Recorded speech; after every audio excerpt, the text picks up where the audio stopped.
Thriller സിനിമകളിലൂടെ ഒരുപാട് ആരാധകരെ ലഭിച്ച സംവിധായകനാണ് ജിത്തു ജോസഫ്. ദൃശ്യത്തിലൂടെയാണ് അദ്ദേഹം മലയാളികൾക്കിടയിൽ കൂടുതൽ ജനപ്രിയനായത്. ഇപ്പോൾ ത്രില്ലർ സിനിമകളിലെ ക്ലീഷകളെ കുറിച്ച് പറയുകയാണ് ജിത്തു ജോസഫ്.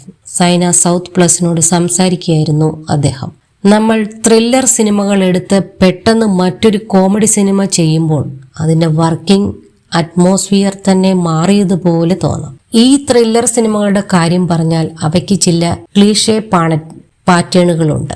എല്ലാ സിനിമയിലും മിക്കവാറും ബിൽഡപ്പ് ഷോട്ടുകൾ ഉണ്ടാവും. ആദ്യം ശ്രദ്ധിച്ചില്ലെങ്കിലും നമ്മൾ തുടർച്ചയായി 1-2 ത്രില്ലർ സിനിമകൾ ചെയ്ത് കഴിഞ്ഞാലാണ് ഈ കാര്യം മനസ്സിലായി തുടങ്ങുക.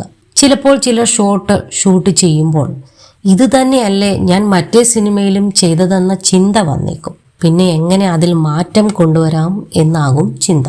ഈയിടെ എപ്പോഴോ ഞാൻ ഒരു സിനിമയിൽ നായകന്റെ സീൻ ഷൂട്ട് ചെയ്യുകയായിരുന്നു. സ്ലോ മോഷനിലാണ് അതിൽ നായകൻ നടന്നു വരുന്നത്. ആ സിനിമ തമ്പിയാണോ എന്ന് എനിക്ക് സംശയമുണ്ട്. കൃത്യമായി ഞാൻ ഓർക്കുന്നില്ല.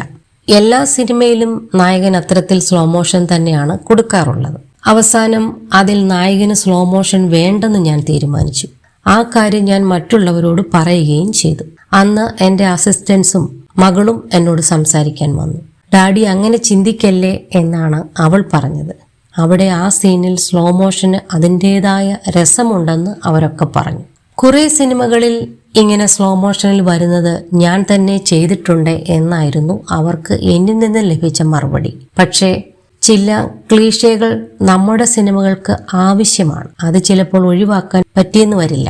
പക്ഷെ ഇത് തന്നെ ചെയ്യുമ്പോൾ നമുക്കൊരു ചടപ്പ് തോന്നിയേക്കാം, ജിത്തു ജോസഫ് പറഞ്ഞു.